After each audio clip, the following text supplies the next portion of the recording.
Today, I want to talk about something we are all experiencing, whether we realize it or not, disruption. And more specifically, how it's shaking up the field of urban planning. So first, what do we mean by disruption? Usually we think of it in tech, Uber disrupting taxis, Airbnb disrupting hotels. But disruption happens in cities too. It's anything that breaks the rules and forces us to rethink the way things work. In cities, that would be like new technologies, climate change, pandemic, or even social movement. These are not just background noise, and they are changing how cities function. And as a planner, I think I cannot ignore them. I will show you guys some examples or instances. The first of all is our technical disruption from smart cities to e-scooters. Let's start with technology. So smart cities sound like amazing at first, sensors, data, apps for everything. But what is in practice? It is messy. Cities launched pilot projects that nobody used. Some technology are updated first, and companies or firms often push their own products instead of thinking about public good. When we move on to e-scooters, they show up in cities almost overnight. Planners are not ready at all. Suddenly, we hard to rethink sidewalks, traffic rules, and safety policies. And this is a classic case of disruption. Something new enters first, and the city has to react instead of plan ahead. Pandemic disruption. COVID-19 changed everything in our life.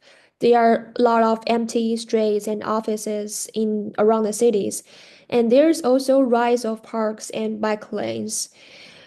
Um, so it's gonna be like big change in our neighborhood due to the pandemic. So everything should be based on the planning. So our key lesson is resilience and flexibility matter. So I think COVID-19 just flipped cities upside down. Everything has changed. Street empties, office building went dark, and suddenly park and back lanes became essential infrastructure.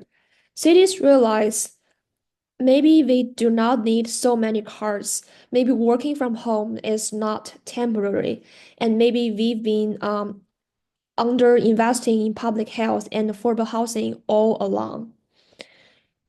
So after pandemic, in recent our life, many cities are rethinking their priorities, less communities, less commuting and more neighborhood-based planning and more flexibility on land uses. This is a big shift. Climate disruption. Unlike pandemic, climate change is a slow burn, but it is just disruptive. As you can see, the sea level rise, floods, and heat waves, all of this forces us to change how and where we build. Some coastal cities are talking about managed retreat, usually moving neighborhoods away from risky areas, and this is a radical shift. But it is not just about like defense, it is also about chances or opportunities. Designing cities that are more sustainable, more workable, and more resilient. That is what we want to talk about in the future and what the planners should be doing in the future. Social disruption. Who are we building cities for? This is also like social disruption or like social problem. It is also related to public health or like, society issue or problem. Um, there are protest, a lot of protest after George Floyd death. It is like big social impact in the whole American society. These movements have pushed planners to face hard questions: who benefits from urban growth and who gets displaced? Why are some neighborhoods are always underfunded? In many cities, people are demanding more equity, more transparency, and more community involvement in planning. That is a major shift from top-down models of the past. So, what should planner do in a time of disruption?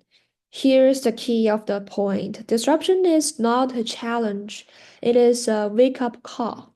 It forces us to move away from rigid, long-term master plans and move forward to more flexible, adaptive systems.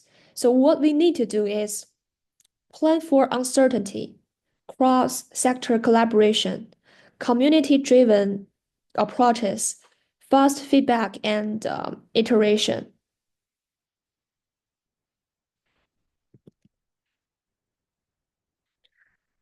So what we need to do is we can make some plan for uncertainty, work across sectors. We can combine a lot of fields into like one sector. We have technology, we have health, we have environment, and we also need to listen more from the neighborhood or the communities because we work for a community rather than planners, designers, or engineers. So listening is very important.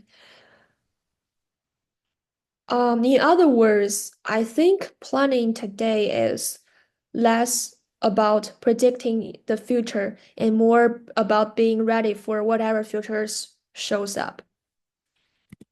Final thought. From my perspective, I think disruption equals to opportunities. Due to issue and problems appeared today, we have more chances and opportunities to design our city and make some changes to the whole society. Disruption can feel overwhelming, but it is also chance to do better. We can build cities that more just, more sustainable, and more livable. As future planners, we should not fear the disruption. We should learn from it, design with it, and sometimes with cause a little change on the city. That is all I wanna talk about the disruption and urban planning. So if you have any questions, just don't hesitate to reach out me.